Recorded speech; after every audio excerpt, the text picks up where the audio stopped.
hoje a livezinha com o professor Nilton Ferreira, muitos anos de jiu-jitsu. E aí, ouvir um pouco da história do professor Nilton, faz um trabalho fantástico e por muitos anos. É muito bom a gente saber essa história aí. Fala, professor, como vai o senhor? Boa noite, meu irmão. Tudo na paz. Pô, Agradecer o convite. que honra, professor Nilton. Que honra ter o senhor aqui hoje. Professor, é um prazer imenso da gente trocar essa ideia. Não tem como a gente falar da história do jiu-jitsu sem falar do senhor, que vem dos primórdios do jiu-jitsu baiano. E a gente vai começar com a pergunta básica, que é, professor Nilton, com que idade o senhor entrou no jiu-jitsu? Qual foi o seu primeiro professor?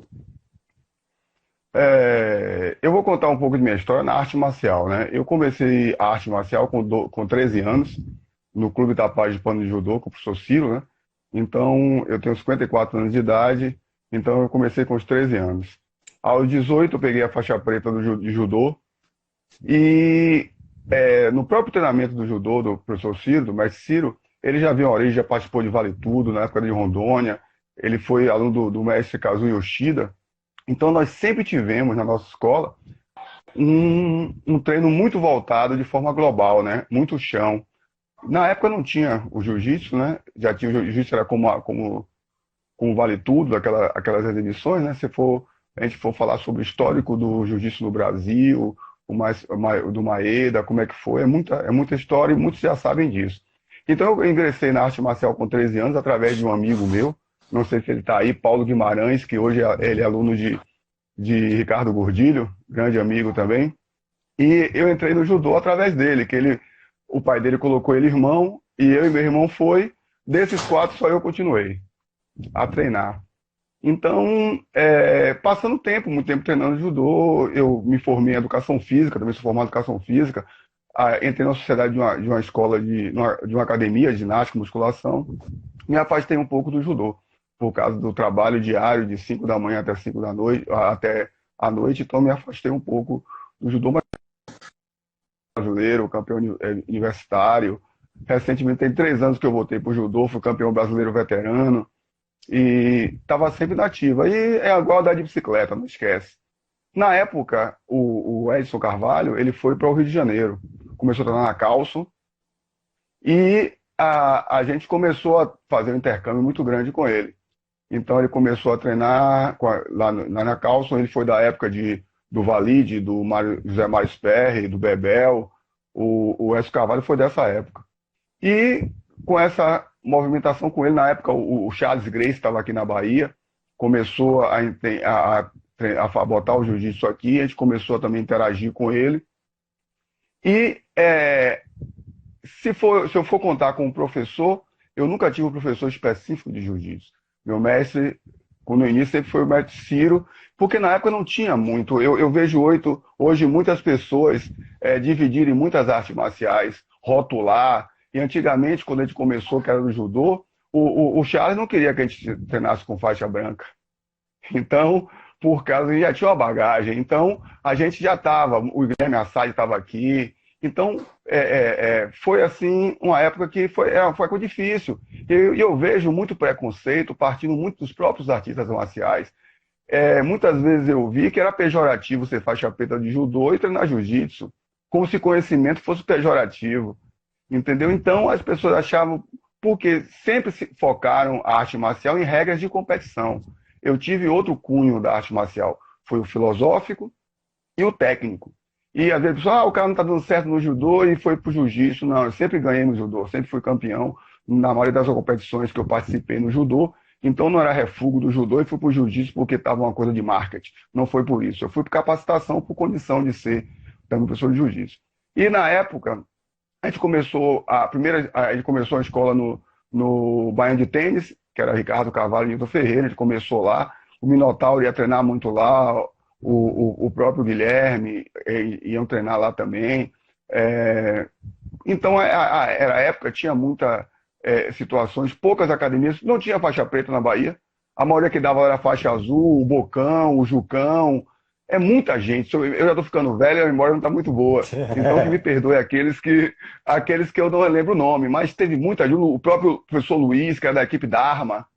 Então, todos nós, na época, convivemos. Eu era da época do campeonato que a gente fazia no banho de tênis, que o pessoal entregava a lista de inscrição no campeonato em papel de ofício. E a gente perguntava quem é esse aqui? É Zezinho. Aí o professor dizia, eu não sei o nome dele não, só sei o apelido. A gente tinha que chamar na luta pelo apelido, às vezes nem peso tinha. Quem montava os tatames e desmontava era eu e Ricardo, quando começava o campeonato, quando acabava. Então foi muito amadorismo. Teve muita gente que ajudou, o próprio Babi, que era dono da Laranja Mecânica, que era o melhor saída de Salvador, ele foi para o Rio, aprendeu a beber sucos, como é que fazia, trouxe açaí, que dava uma força, teve a Copa Laranja Mecânica. Então, foi uma época assim que, pena que a gente não pôde, como eu vou dizer, catalogar isso como a gente tem a capacidade tecnológica hoje. Mas foi uma época assim que acho que ele vivia arte marcial por amor, era uma coisa assim, muito de sangue, muito de vontade, como até hoje ainda vivo isso. Mas não tenho assim definido. Eu lutei pela Calço, lutei pelo Bolão, quando eu fui campeão brasileiro em 98, fui para o Rio, desenganado, né? Pô, esse maluco vai para o Rio de Janeiro, lutar lá o Campeonato Brasileiro, vai tomar uma carreta que vai errar o caminho de Salvador. E eu fui, na maior dificuldade, fui campeão e ganhando todas as lutas. Fiz 3 lutas, ganhei todas as lutas. A minha final foi com o Marcos André, que é aluno da Gracie Maitá. Da Gracie Maitá. Eu lutei com ele a final e ganhei a luta em 21 segundos. Dei uma queda, um taiotote, caí no armlock. E ele ainda bateu por baixo para eu soltar o armlock. Aí eu encaixei a segunda e aí ele bateu. Então, são muitas histórias que tem. Então, eu faço arte marcial, vim de uma família de classe média baixa, nunca tive condição, falo sempre para meus alunos como exemplo. Eu tinha que treinar num dia, pegar o kimono, costurar quando acabava o treino, para no dia poder treinar. Porque não tinha o que tem hoje, nada, porque só tinha Nakano, só tinha 2 marcas de kimono. Então, a minha história no jiu-jitsu se confunde com o judô. Algumas pessoas, não tem diferença nenhuma, as técnicas são as mesmas. A aplicação é diferente. E o que eu me baseio muito na arte marcial é na parte filosófica. Não adianta ser um campeão de arte marcial e não ter a filosofia da arte, não ter dentro dele aquele guerreiro, que é o guerreiro do bem, que quer proporcionar o bem para os outros, que faça da arte que ela seja inclusiva. Eu vou pegar um aluno e vou bater nele porque ele é mais forte, eu vou chegar. Teve muito esse ranço na época. Hoje está uma coisa mais democrática, está uma coisa mais inclusiva. As pessoas estão se preparando. Não é aquele cara que não conseguiu estudar ou não fazer, não vai ser professor de jiu-jitsu. Não, hoje você tem que se preparar que as pessoas não são burras. Você consegue enganar algumas pessoas por algum tempo, mas não consegue enganar todas. Então, eu vejo hoje, o que eu faço com o jiu-jitsu como uma missão. Eu sou formado em educação física também, então eu abraço a minha arte como uma missão. Então, eu tenho que, através dela, levar o bem para as pessoas, de alguma forma. Então, eu acredito no jiu-jitsu dessa forma. Eu não gosto muito de rótulos, nem achar que eu sou melhor de ninguém. Eu sou um aprendiz mais velho. Eu penso dessa forma. Professor, o que mudou de metodologia daquela época para a de hoje? Sua visão, assim como aluno, e hoje a visão que você tem de professor. O que eu via muito do jiu-jitsu, que o jiu-jitsu era o seguinte: aquecia, tinha os pares, cada um ia nas suas técnicas separadas, era aquela coisa de não passar, era a briga da luta livre, com não sei o quê. Então, se você passasse o conhecimento para outro cara de arte marcial, era creontagem. Então, era muitos guetos. Então, a galera treinava as posições separadas, como se fosse assim na época do Goku, né, um golpe que você está guardando na cartola para ninguém ver. Então, era muito assim. Então, hoje, eu falo muito pela equipe, pela família que eu represento, que é a Gracie Barra. Hoje o jiu-jitsu está muito profissionalizado. Hoje eu agradeço a Gracie Barra por poder potencializar meu conhecimento. Porque hoje eu digo a você, que eu estudo muito mais inteligência emocional, psicologia, programação neurolinguística. Eu procuro adentrar no meu conhecimento todos esses conhecimentos satélites para ser um professor melhor. Então, minha escola é inclusiva. Não tem que o cara chega lá para treinar. Eu quero, o cara bebe ou fuma. Eu quero que naquela 1 hora que ele esteja lá, ele não faça isso. Para mim já está bom demais. Não quero que ele seja campeão mundial, campeão intergaláctico, não. Eu quero que o jiu-jitsu interaja na vida dele com uma coisa boa. Então, quebra um pouco esse paradigma, porque o jiu-jitsu antes era muito focado para briga, para luta. O foco era só esse. Eu tinha que mostrar minha academia melhor. Quando eu chegar na competição, ganhava todo mundo. E hoje eu acho que a visão está mais profissional nesse sentido. Por acaso, hoje eu tenho uma escola de jiu-jitsu, eu vivo da escola de jiu-jitsu. Então eu me dedico 24 horas ao jiu-jitsu. Então tem essa diferença de você acreditar como empreendedor no trabalho e acreditar no seu cacife, na sua condição. Eu sempre falo para meus alunos que eu tenho uma escola. Eu não dou aula, eu não faço outra atividade em outro lugar e faço aquilo como bico. Meus alunos não são minhas cobaias para de noite me treinar. Então eu vou para lá e dedico para ensinar, principalmente a filosofia, porque a parte técnica é a coisa mais fácil, Léo. Qualquer pessoa com o mínimo de inteligência, de conseguir fazer seu quebra-cabeça, seu xadrez, ele joga. O jiu-jitsu é muito intuitivo, eu não ensino jiu-jitsu a ninguém. Eu mostro e a pessoa monta suas peças. Mas eu acho que o importante é você ser um líder que você, dentro das suas defesas, você seja exemplo. Seja uma pessoa que tem uma conduta correta, porque hoje falta isso às pessoas. Não que o professor de jiu-jitsu tem que ser perfeito, mas ele tem que ser aquele que deixa de ser pedra para ser vidraça. Ele está lá errando, mas está conseguindo. O líder ele se forja com o passar do tempo. O líder ele se forja com as batalhas, com os erros, mas sempre acreditando nos acertos. Então a diferença que eu vejo maior de hoje é que as pessoas estão se qualificando mais e estão tirando aquela ideia. Hoje, arte marcial é jogo. Ninguém pode sair brigando na rua. Eu estou me graduando, pô. Eu peguei a faixa preta do judô em 83. Acho que eu falei 36 anos de faixa preta de judô. De jiu-jitsu, daqui a mais 5 anos eu pego minha graduação de mestre. Mas estou extremamente preocupado e tentando me melhorar, porque as evidências e meus exemplos de mestre estão muito aquém do que eu sou ainda. Então, eu estou buscando coisas para me preparar para ser um mestre, não aquele nome que eu chamo você de mestre por uma afetividade ou por gostar de você, e sim pelo título realmente que ele representa. As pessoas usaram esse título de forma pejorativa. É um título muito importante, é uma coisa que representa. Então, você tem que representar na sua ação. Então, o que eu vejo é essa diferença. Os bons professores vão continuar. Eles vão ter continuidade. E aqueles vão passar. Eu acho que alguns passam e outros continuam. Então, eu acho que qualquer área de atuação, você tem que ter uma responsabilidade com você mesmo primeiro, porque você vai ser exemplo de qualquer forma para os outros. Professor, naquela época, qual era a visão da sociedade em relação ao jiu-jitsu? O jiu-jitsu não tinha porque os canais abertos, né? É para a população, vamos dizer, que não tem acesso a muita coisa, são pessoas com condição menor. Então, passava jiu-jitsu, UFC, em canais fechados. Então, o jiu-jitsu, por acaso, a Globo, quando não ganhava dinheiro com o jiu-jitsu, marginalizava. O cara deu um peteleco do outro na esquina, é lutador de jiu-jitsu, pô. Porque eu quero dizer que era lutador de Krav Maga, não dava, no momento, não dava ibope. Então, tinha que falar que é o jiu-jitsu. E tinha pessoas que, infelizmente, qualquer ramo de atividade tem pessoas boas e ruins. Tinha umas que representavam esse tipo aí que explicava.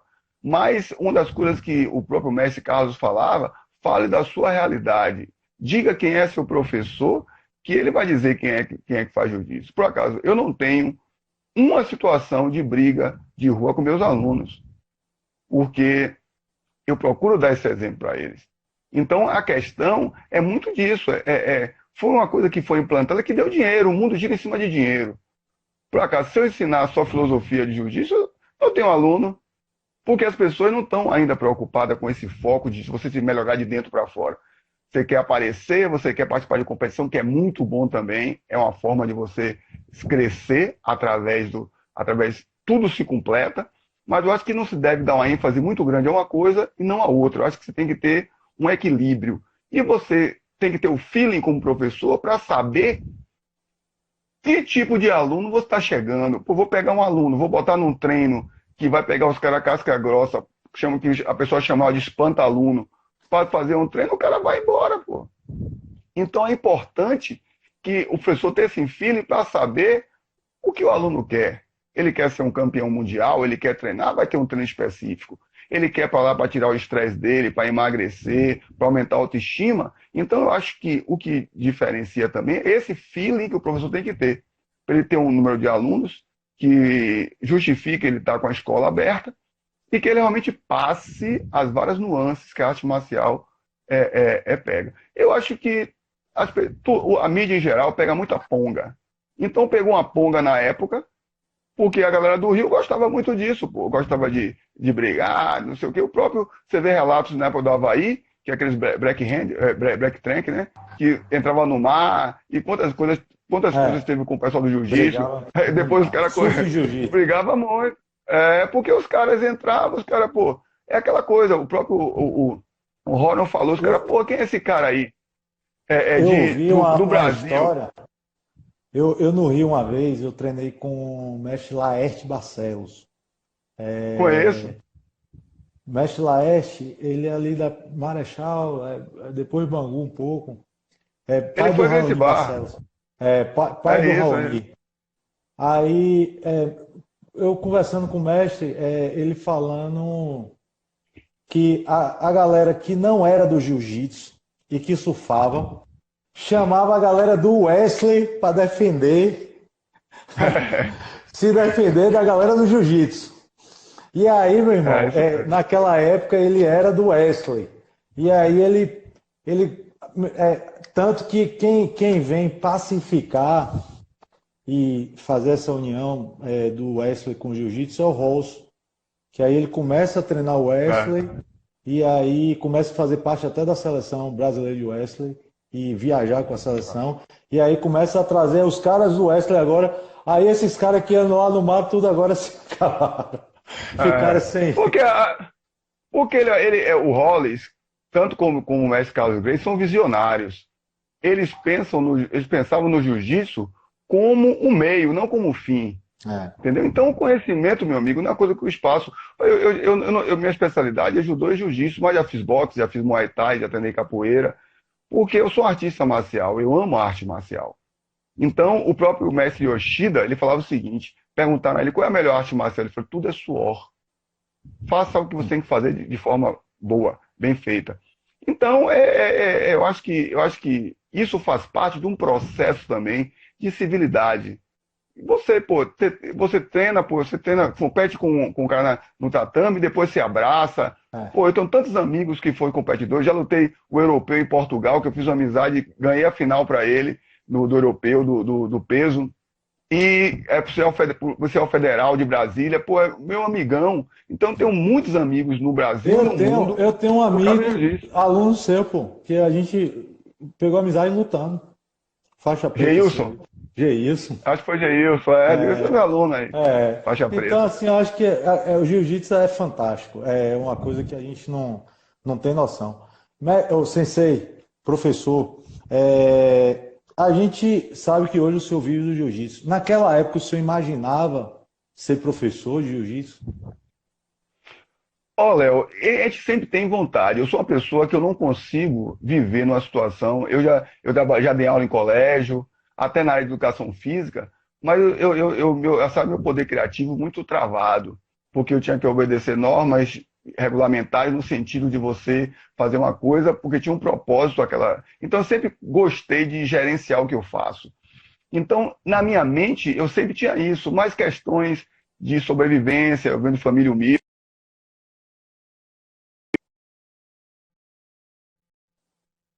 De jantar de graça. Então, o que dificultou eu ter antes uma escola foi justamente essa questão. Aí eu fui de forma devagar e fui conseguindo aos poucos, um passo de cada vez. Então, eu fui agregando o que eu tenho hoje. Graças a Deus eu tenho uma escola de 140 metros quadrados de tatame, banheiro exclusivo para criança. Eu estou com uma parceria com o Estúdio Pilates na escola, vai ter uma sala de massoterapia, acupuntura, com parcerias. Então, aos poucos, eu estou chegando. Mas eu comecei com uma areazinha que dá um quarto. Mas eu acreditei no meu trabalho, entendeu?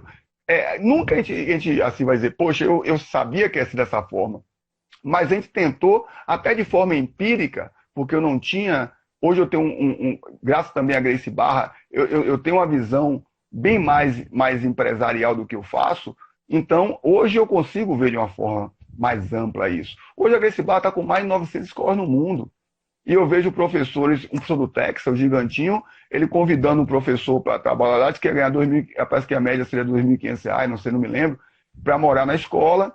E a partir do momento que a academia chegasse a 150 alunos, ele passaria para sócio da escola. Então isso incentiva a você colocar seu sangue, colocar sua atividade. Eu sempre falo aos meus alunos, eu não ganho ainda o que eu mereço, mas eu faço o que eu gosto. Não tenho um problema de gastrite, tenho 54 anos, acordo 4h30 da manhã todo dia, dou aula até 10 da noite, e sempre agradecendo a Deus essa chance. Porque eu dentro da minha formação religiosa, eu sou reencarnacionista. Então eu acredito que talvez em outras vidas eu tenha vindo com o poder da arte marcial para fazer o mal. E hoje eu vim com esse mesmo conhecimento, mas para tentar ajudar as pessoas a serem pessoas melhores. Então eu tenho muita convicção disso. Boa, professor. Professor, assim, sua caminhada, tantos anos de jiu-jitsu, qual foi o maior desafio que o senhor encontrou? E se nessa caminhada o senhor pensou em desistir? Meu amigo, desafios a gente tem todos os dias, mas eu gosto de desafios. Por acaso, eu estou no desafio aqui agora, nessa situação desse coronavírus, porque está parado, não tem como eu trabalhar. Então, é o meu meio de vida hoje. Eu investi tudo hoje para ter minha escola. Então, eu estou na incógnita. O que está me segurando é a fé que eu tenho. Mas eu estou na incógnita. E desafios sempre tive. Eu acho que todos os momentos foram difíceis, mas foram transpostos. Eu acho que não tem eu qualificar você qual foi o momento mais difícil. Pô, eu fui de uma época, quando eu viajava para os eventos de judô, muitas vezes eu viajei com vaquinha de um aluno. A gente dividia comida na estrada. Eu falo isso, os alunos dão risada de mim. Rapaz, eu fui de uma época, eu tô ficando, agora eu tô entendendo que eu tô ficando coroa, ficando velho. Porque eu fui de uma época que a gente corria na beira-mar com conga ou com então sandália havaiana amarrada. O suplemento da minha época, quando eu era 18, 17 anos, era Supradin, Benerva, Emoção de Scott, era biotônico Fontoura. Então, hoje a galera é cheio de Jack 3D, whey, não sei o que, tênis com gel, e você não vê. E quando a pressão baixava, era tubaína frilar. E a gente treinava naquele kimono, naquele tatame de palha de arroz, que ralava a cara toda, e não tinha isso, pô. Então, a dificuldade sempre tem, mas a dificuldade, graças a Deus, em minha vida, não foi uma barreira.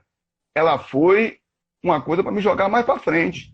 Então, eu, graças a Deus, eu tenho esse instinto, eu gosto de desafios. Eu gosto. O pessoal acreditou, Nilton, você é maluco, vai botar uma academia da estrutura que você pensa de baixa, não vai dar certo, ninguém quer treinar, ninguém vai pagar. E eu fui motivo de chacota nesse aspecto. Pô, como uma das coisas mesmo que rapaz, olha, você acredita, quando eu fui para esse Brasil em 98, eu gastava 40 para ganhar 50. Eu ia no cara para pedir uma grana pro cara e o cara me dava uma grana. Aí eu gastava 30 para fazer o adesivo dele, para costurar, e sobrava 10 para eu comprar a passagem. Aí fazia bingo, fazia não sei o quê para conseguir ir. Quando eu fui lutar lá no Brasil em 98, eu vi seu eu fiquei na casa. Cheio de pet. Cheio de pet. Eu fiquei na casa de Fred, um grande amigo meu que era aluno de Renato Ferro, aluno de bolão. Eu fiquei num quarto lá que ele conseguiu para mim, porque na casa ele tinha um pitbull monstro. Eu disse, professor, tô com medo de deixar aqui o cachorro acordar de noite e traçar você. Aí conseguiu o apartamento de um amigo. E eu fiquei lá, e a gente saía, e eu fiquei em Rio das Ostras. Não, eu fiquei em Macaé. E a gente ia para o Rio, para o Yacht Clube Guanabara, para lutar. Então, nesse campeonato foi assim. Eu me lembro que eu ganhei as duas lutas, para o Mineiro e para outro cara, e ia lutar a final com o Marco André. E o Bolão depois falou para mim, porra, professor Baiano, eu nem cheguei a falar com você para não lhe assustar, porque esse cara que você lutou, ele é faixa preta de judô do Flamengo, e ele entrou para a Gracie Maitá porque ele teve, parece que uma coisa com o Rickson, e lutou, derrubou o Rickson, pegou, ele finalizou várias vezes, ele pegou e entrou. E esse cara estava atropelando do outro lado todo mundo. E eu não me esqueço até hoje, eu tinha até a fita, mas estragou porque foi VHS. que o Roker, que estava com o corner dele, aí foi entrando com ele, eu estava passando assim, aí Roker, naquela galera, pô, solta os cachorros nele. Eu disse, pô, tô lenhado. Aí a luta transcorreu, com 20 segundos eu derrubei ele e finalizei. Aí era Índio, que era também do Foi no jiu-jitsu, ele falou Tijuca, assim, professor? Foi no Tijuca? não, foi no Yacht Clube Guanabara. Hum. Foi lá na ilha. Então aí ele chegou, porra, por que não falou que o cara também era judoca? Porra, não sei o quê. Aí já tinha acontecido o evento, mas assim foi uma experiência para mim ímpar, porque é aquela coisa, eu acho que a competição ela é tipo uma alquimia. O tesouro está no processo. Você vai receber a medalha, só foi o final, mas tudo que eu passei é aquela coisa. A medalha você ganha na academia, você vai buscar no campeonato. Então, esse processo de aprendizado na minha vida foi muito bom. Passar limitações, estar longe da família, focar. Então, todo dia eu vivo isso. Entendeu? Eu me lembro que no Pan-Americano que eu lutei lá em Vine, eu machuquei meus joelhos, eu ganhando do cara, aí ele encaixou uma chave de pé, eu fui subir, eu virei pro lado, meu joelho pra trás estourou, inchou, parou a luta. Aí eu me lembro quem chegou pra mim, pô, quer um gelo, brother? Foi o filho do Messi Carlson. Tava lá e veio, falou comigo, e eu disse, pô, aí eu disse, pô, perdi a luta. Então são várias situações, tanto de alegria que tristeza, mas as experiências são muito grandes, eu não me arrependo de nada. Professor, Todos os desafios foram bons. a gente sabe que o senhor tem uma história gigante de competição. É, quando começou, em que faixa o senhor começou a competir? Ó, no judô, eu comecei, com os 13 anos, eu comecei a competir com os 14, 15, e eu conto isso a todos os meus alunos. Eu até os 17 anos ia para o campeonato, apanhava e voltava. Não ganhava nada. Só fazia apanhar e voltar. E o professor chegava assim, você perdeu de quê? Repita 500 vezes esse movimento. Aí eu fazia. A partir dos 17 anos eu comecei a ganhar campeonato de judô. Fui campeão baiano, fui campeão norte-nordeste, que era norte-nordeste, depois campeão brasileiro, que tinha por região.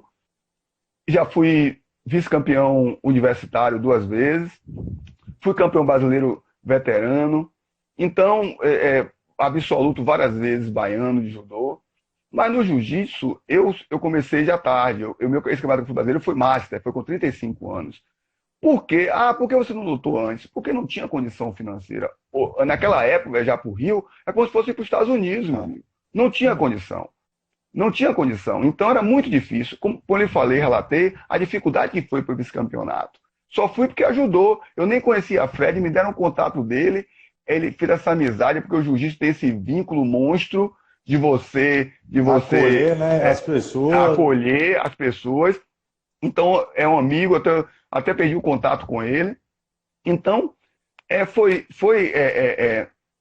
muito difícil nesse sentido, porque não conseguia. Eu não sei, historicamente, quando me pego nisso, mas eu acho que eu fui, se não fui o primeiro, foi um dos primeiros do jiu-jitsu ir para fora e ser campeão no jiu-jitsu naquela época. Eu não me recordo, não quero me enaltecer por causa disso, mas eu sei que foi uma condição. Na época eu não me lembro, porque antigamente aqui na Bahia não tinha nenhuma equipe local que fosse filiar da Confederação Brasileira de Jiu-Jitsu.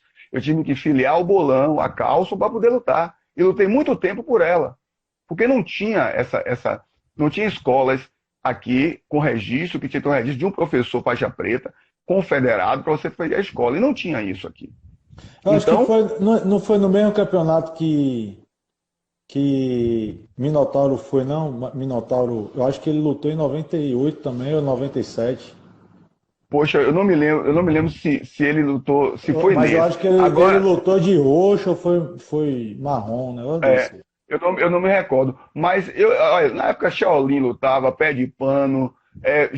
Eu vi essas lutas todas, pô, Márcio Feitosa, Zé Mário Sperry, Roller Grace. Eu vi pra mim, parece que eu vi esses caras lutando na área junto de mim, pô.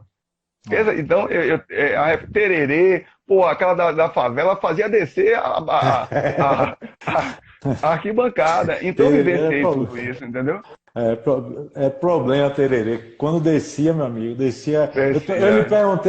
Eu perguntei se foi no Tijuca, porque as lutas aqui, ó. Pronto, aqui, Juan O grande Juan Macedo aqui é um historiador de jiu-jitsu, viu, professor? Falou que Ah, Minotauro e Roleta foi em 99, foi um ano depois do seu foi campeonato. depois.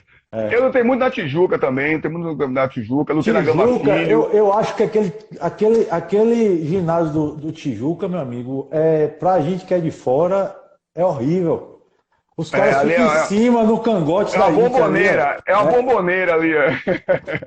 Meu irmão, eu olhava assim, ó, que loucura é essa aqui, meu velho? A gente entrar no tatame ali, vou ser sincero a É, você. Foi uma experiência que eu tive, que eu falei, meu amigo, só agora. quem lutou ali sabe, né?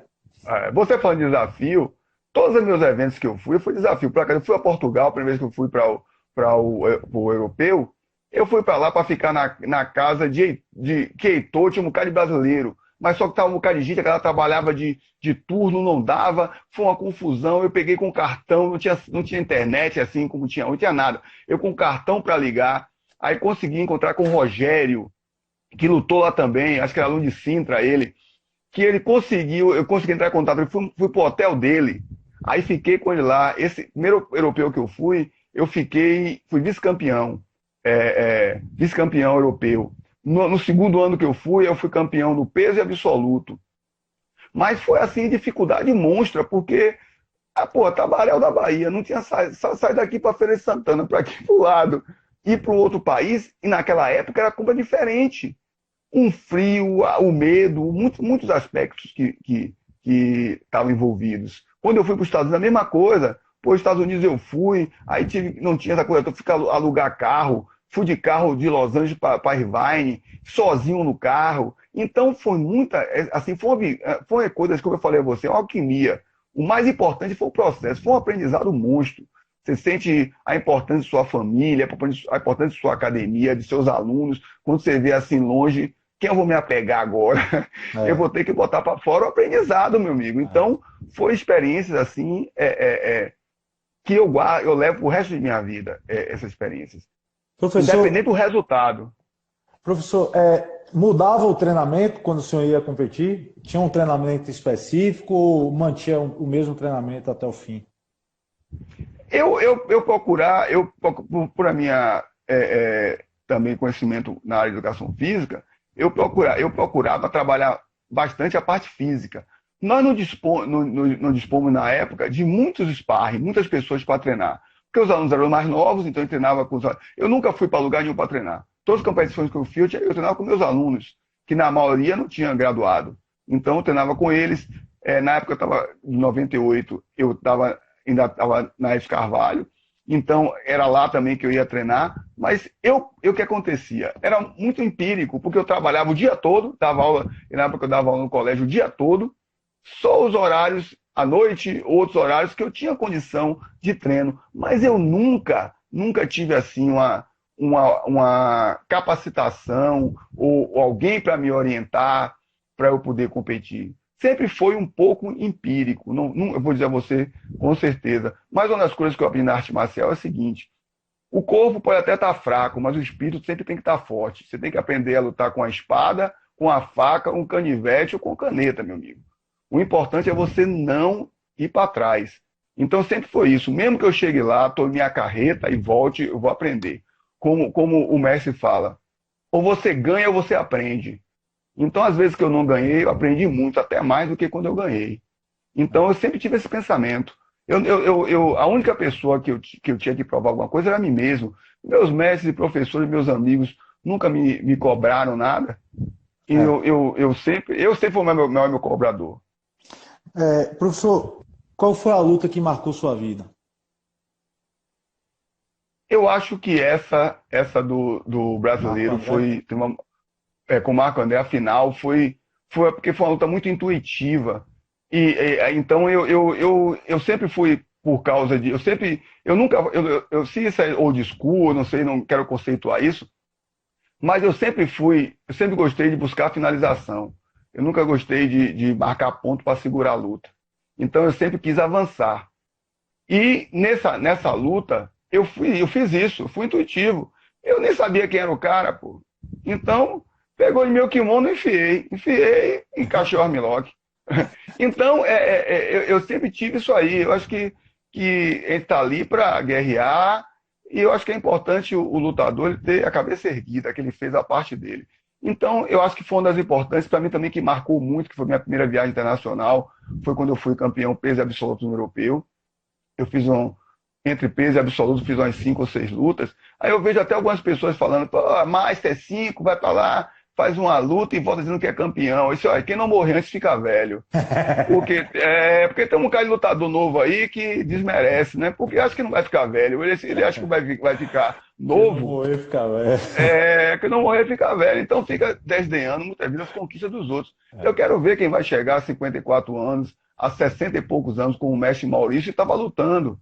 Com um, dois ou com quem que seja. Entendeu? Então a gente vê isso. Professor, qual foi a melhor momento de Nilton Ferreira competidor? O melhor momento, melhor ano seu como competidor? Eu consegui ter uma sequência de viagens, né? Na época que deu uma baixa nas passagens, então praticamente todo ano eu ia para o Rio. Mas como eu falei a você, eu sempre ia no intuito de lutar. Eu nunca posso dizer a você que, poxa, hoje eu estou hiper preparado para lutar. Eu nunca fui com essa condição de treino a nível do pessoal de fora. Eu acredito, sem imodéstia nenhuma, sem falta de modéstia, que se eu tivesse um pouco mais de condição, eu conseguiria mais. Mas eu consegui muito bons resultados, eu consegui três medalhas no europeu, esse campeão brasileiro, fui terceiro lugar em brasileiro outras vezes, International Master também. Então eu tenho algumas medalhinhas que dão para contar um pouco de história. Não é nunca o que a gente quer, né, Léo? Sempre a gente quer um pouco mais, né? Nós somos ambiciosos. Mas eu não satisfeito é o seguinte, eu não estou competindo hoje porque a condição é outra. Mas se eu tivesse condição de viajar para competir, estaria metendo as caras, independente do resultado. Não vou hoje porque não tenho outras obrigações. Cada um vai chegando a uma certa fase da vida que a gente vai criando novos objetivos, né? E o que nos move, né? É fazer novos objetivos cada vez mais. Senão a gente para no tempo e vai viver só de passado ou ficar batendo numa tecla que não já rende mais. Eu acho que é fantástico. E aquela coisa, Léo, também que eu acho, se você realmente está dentro de você a filosofia da arte marcial, então eu hoje, eu tenho 54 anos, não fumo, não bebo, não uso droga, me alimento corretamente, então eu podendo fazer um treino específico para competir, eu vou continuar competindo, porque minha saúde, graças a Deus, está bem. Então não tem. Você vê o Renzo aí, ó, passa quanto tempo sem competir? O pessoal pensa que não está treinando. Vai lá dar um treino com ele para você ver como é que ele está. Ele não está podido. Então é diário isso. Vai aberto. Professor, fazer um soltinho com ele. A gente vive um crescimento significante do jiu-jitsu. Como o senhor analisa e o que o senhor atribui a esse crescimento? Eu acho que tem vários fatores. Eu acho que a mídia comprou a ideia. Eu acho que é importante, porque a mídia antes era muito nociva. Apesar de quem é praticante de jiu-jitsu mesmo, não está muito aí para isso aí, né? Essa mídia é mais para aqueles que são leigos, que gostam de trazer todo mundo na mesma panela. Mas eu acho que o advento do UFC foi muito importante, porque o jiu-jitsu, no início do UFC, quando os americanos não trouxeram a regra mais para a realidade deles, o jiu-jitsu está apanhando tudo, meu amigo. E estava mostrando a eficiência do jiu-jitsu. O próprio Hollion relata que quando ele estava lá, os caras, pô, quem é esse cara aí? De um país terceiro mundo, pequenininho, vem para cá e está fazendo esse estrago nos caras com o dobro do tamanho. Então, abriu para o mundo. Eu acho que essa mídia, você vê, pô, eu me lembro que a Gracie Magazine e a Tatame eram revistas específicas de jiu-jitsu. E eu me lembro na época, para você ter uma página de propaganda na Tatame ou na Gracie Magazine, tinha que ser com antecedência, que não tinha. E era só um esporte. Então o jiu-jitsu sobreviveu a todos e a todos com a mídia própria, tá certo? Combatendo essas mídias que queriam acabar. E depois elas abriram os braços. Eu acredito que isso, a profissionalização, a visão empresarial, porque o que acontece? Por acaso, você não pode abrir uma academia, você é um excelente professor, se tiver uma pessoa de visão, ele vai investir em você e vai abrir uma escola. Porque ele tem a visão empresarial, ele está pensando em ganhar dinheiro, mas ele vai ver em você um potencial para isso. Então, isso ocorreu também. Eu acho que também essa questão da globalização facilitou muito. Hoje, praticamente, existe no mundo todo, em todos os lugares. Quando eu fui nos Estados Unidos, você passava New Jersey, tudo que é lugar tem academia. Um aluno meu que mora lá, o Fernando, ele tem academia, ele dá aula de New Jersey a Trunk City, em vários locais. Então, tem muita gente treinando, tá certo? Então, eu acho que essa situação, mas aquilo que eu falei a você, muitos vão entrar, mas poucos continuam, porque é uma seleção natural. É diferente você ter capacidade de ensinar o que aprendeu e você praticar o que aprendeu. É diferente. Então, eu acho que falta pessoas que sejam exemplos. Então, acho que é importante, mesmo com todos os seus defeitos, mas que você seja exemplo de você estar ajudando. Eu mesmo estou tentando aos poucos. Eu sou aqui, eu não tenho condição de ter um projeto, mas faço meu projeto particular. Eu ajudo os que podem na minha escola. Eu sou muito daquela coisa, o que a mão esquerda faz, a direita não precisa ver. Então, eu tento ajudar dentro do que eu posso. Eu acredito que o pouco de coração é muito. Eu não quero ser baluarte de nada, eu quero ajudar. E quando a gente ajuda sem esperar retorno, acho que é a melhor forma de você ajudar. Então, eu acho que o jiu-jitsu está no crescente, mas eu acredito que cada vez mais a seleção vai ser mais natural, vai ser mais forte, porque as pessoas estão abrindo os olhos. Eu não posso dizer uma mentira aqui, amanhã o cara pesquisa e vê que é mentira. Com certeza. Então, eu acho que é importante isso. Eu acho que o contraditório é importante, a concorrência é importante, independente de cada um, do grau de qualidade de moral, de respeito, mas é importante a concorrência. Eu estou numa fase da minha vida que eu estou evitando julgar. Eu não sou promotório do mundo. Quem fizer vai pagar pelo erro, não sou eu que tenho que julgar ninguém. Então, eu acho que, pô, se você dá 10 pães e bota no Instagram, pô, você está vendo sua ajuda, meu amigo. A recompensa que você quer com isso é sair no Instagram, então pronto. Mas deixa o cara ajudar, pô. Não tem que estar se envolvendo. Então, eu acho importante isso. Eu acho que o jiu-jitsu é uma crescente. Eu acho que se os professores trabalharem realmente no que é importante, na ajuda, porque os tatames hoje são grandes divãs. As pessoas vão com problema pessoal, problema de família, buscar um alento, buscar uma amizade, buscar, às vezes, tomar um couro, um amasso, mas tudo dentro de uma terapia de crescimento. Então, você tem que chegar lá quando não está triste, dar um abraço nele. O que é que você tem? Está precisando de quê? Vamos lá, professor, hoje, esse mês não posso pagar a mensalidade. Quanto é que você pode pagar? Não, professor, eu sei que aqui é seu meio de vida. Meu amigo, você tem 1 milhão para me emprestar? Se não tem, não vai me fazer falta. Nesse momento. Então, acho que a gente tem que abrir. Eu acho que toda a situação, Léo, que está acontecendo no mundo, é para abrir a cabeça da população, para ser mais fraterna, mais resiliente, para ajudar mais os outros. Eu acho que a gente tem a faca e o queijo na mão com o jiu-jitsu, para agregar as pessoas, para trazer as pessoas. Jiu-jitsu é a única das artes marciais que você depende intrinsecamente do outro. Eu preciso de você para crescer. Quando eu cheguei com minha medalha, eu disse, ó, essa medalha, se eu pudesse partir, eu partia com todo mundo, porque talvez eu tenha sido o que ajudou menos a ganhar ela. Todo mundo nos ajuda. Ninguém perde, nem ninguém ganha sozinho.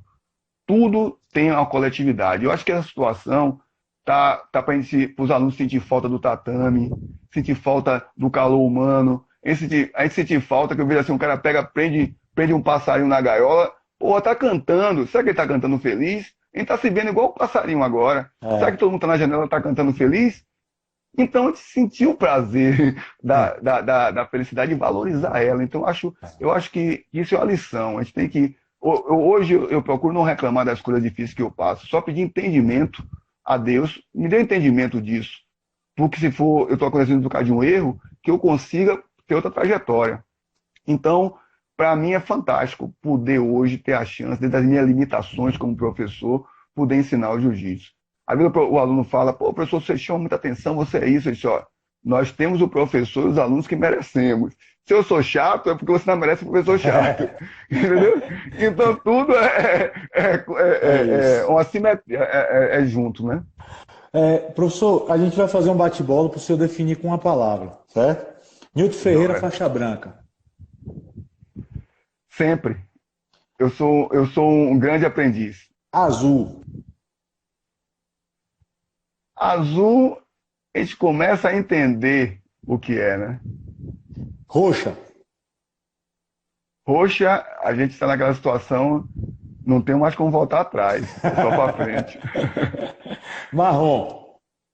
Marrom, a responsabilidade está chegando. Vamos Preta. encarar ela.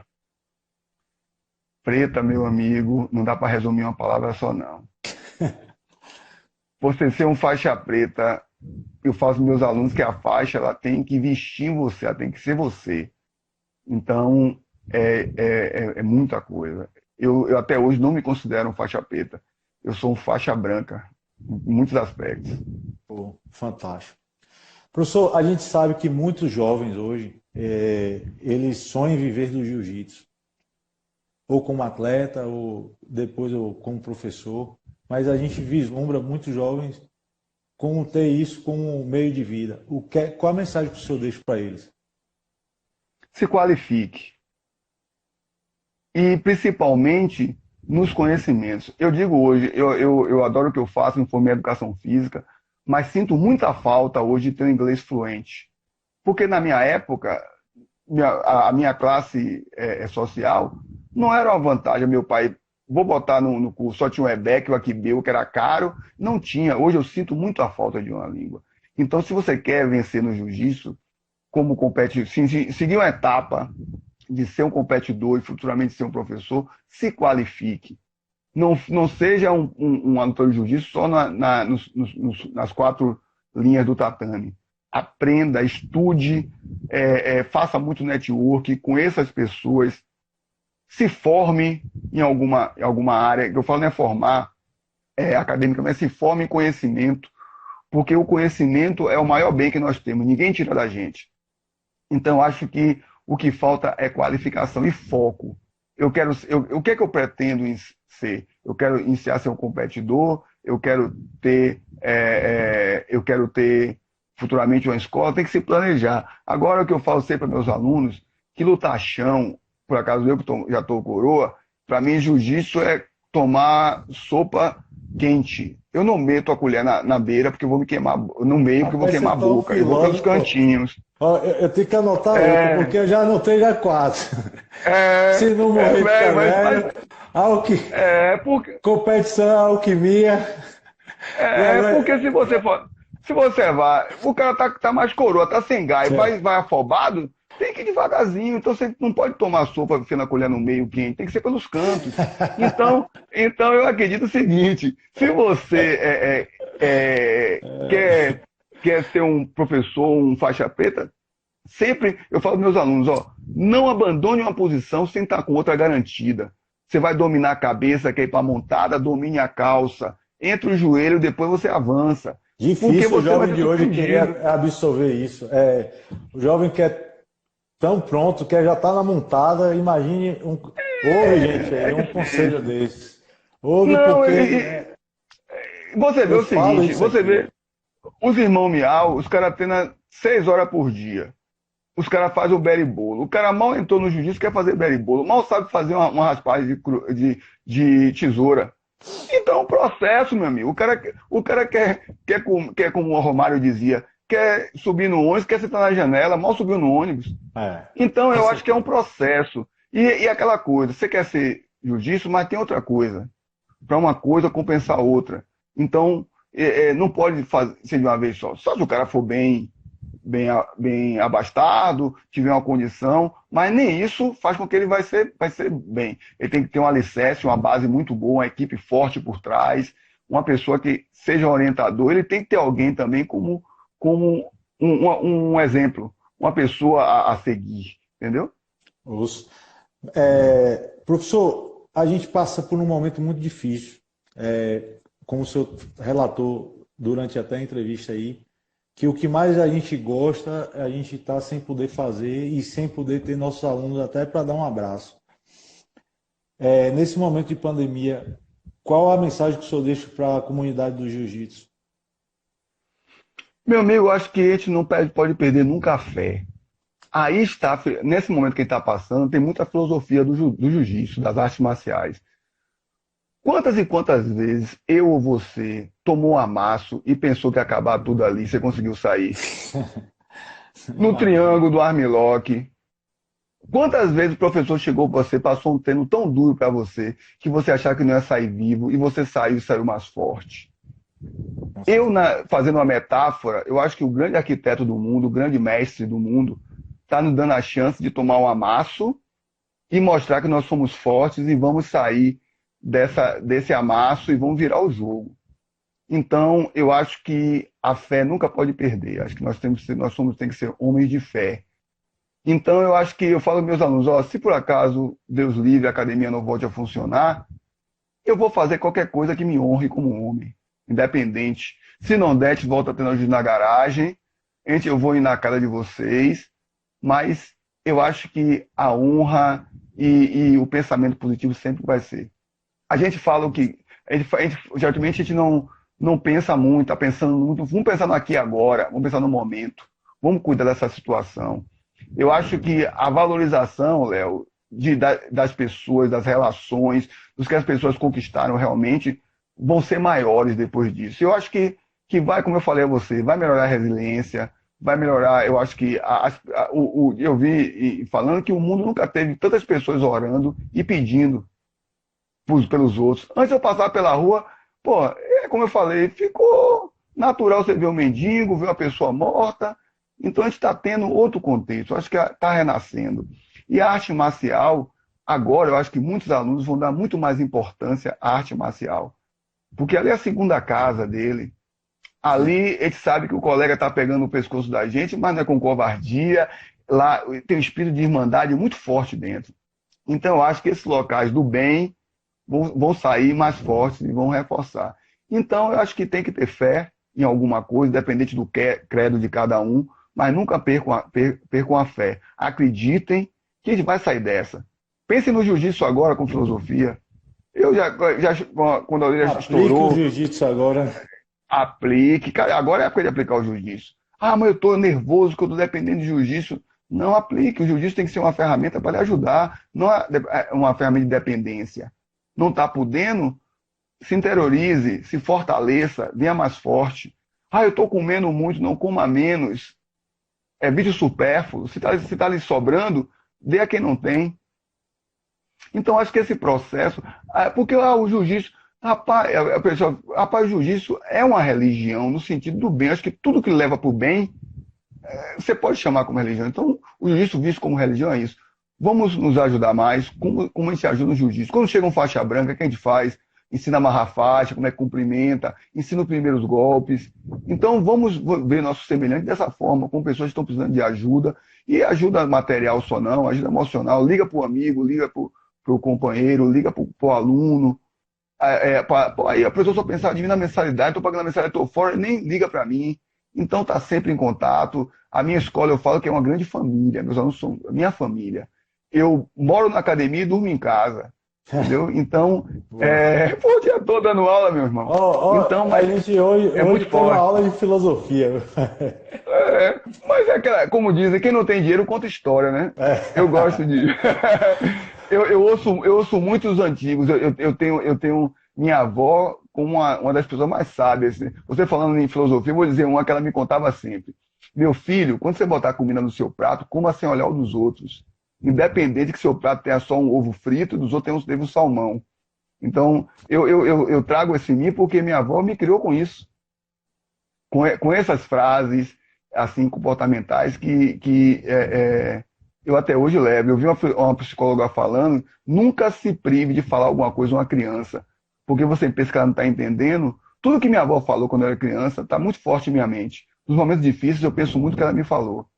Então é por isso que a gente tem que respeitar muito aqueles que já têm um percurso na vida. Não vamos descartar porque é velho, porque não presta mais. Vamos buscar neles exemplos, Valorizar. porque É, e valorizar. valorizar porque eles já passaram por muita coisa que, a gente não, que os mais novos não passaram ainda. Então é muito importante isso. Professor, foi um prazer, foi uma honra te ter aqui na história do jiu-jitsu. O senhor faz parte da história do jiu-jitsu baiano. Eu tenho trazido um pouco para um monte de jovem aí que não tem essa quarentena me possibilitou fazer esse trabalho que eu já havia um tempo pensando e eu achava que eu devia garimpar isso, certo? E eu tenho a certeza que eu fui muito acertado em te convidar e muito honrado em o senhor ter aceitado esse convite para a gente bater esse papo. Nilton Ferreira, você faz parte da história do jiu-jitsu baiano, você fez um legado e vai ser lembrado sempre como uma das pessoas que fizeram a história do jiu-jitsu baiano. Muito obrigado, certo? E que esse momento vai passar, beleza? Obrigado mesmo, mestre. Ô, Léo, só tenho que agradecer a você a lembrança, tá certo? Eu acho que vocês ou outros que falam isso de mim, isso me dá uma responsabilidade muito grande. Eu sempre tive a ideia de contribuir sem pensar no resultado, mas eu sei que dentro das minhas limitações e com muitos outros, a gente contribui com alguma coisa. Geralmente, eu me senti um pouco o irmão mais velho da família, né? Que o caçula já pega as coisas já mais facilitadas. Às vezes a pessoa, se pô, vê a foto do grão-mestre Carlos Gracie, quem é esse? Esse é um dos que fez com que você esteja aqui hoje, entendeu? Então é importante essa lembrança. Eu lhe agradeço de coração e essa lembrança sua, esse convite, e espero que tenha ajudado de alguma forma. E a minha escola está de portas abertas para todos, sem barrismo de equipe. Eu sempre falo, aquelas pessoas que são bem-vindas no local. A minha escola tem uma egrégora muito grande. As energias boas, elas ficam. As que não combinam, elas saem. Então, eu sempre vejo isso com a minha escola. Então, eu procuro sempre estar com as pessoas e sempre me ajudar. Hoje, uma das palavras de ordem de minha vida é gratidão. Eu peço muito pouco, eu agradeço mais. Então, eu agradeço a chance de ser um professor, de você ter me chamado e que Deus lhe proteja, você e sua família, que você continue com esse trabalho que foi muito bom. E eu que só tenho que agradecer a você e a meus alunos, mandar um abração para meus alunos que estão me acompanhando aí, todas as pessoas que têm algum tipo de admiração ou amizade comigo. Vamos fortalecer mais ainda esse elo de amizade. Então, só tenho que agradecer. Só lembrando aí a galera que está seguindo as lives da História do Jiu-Jitsu, amanhã a gente vai ter uma live 1h da tarde por causa do fuso horário com Mauro Salomão, porque ele mora na Suécia. Grande Mauro. A gente vai ter uma rodada dupla amanhã e à noite com o Guilherme Assad. Beleza? Obrigado, mestrão. Fica com Deus. Eu que agradeço. Com fé em Deus, tudo isso vai passar. Com fé em Deus, meu amigo. Graças a Deus. Muito obrigado. Grande abraço.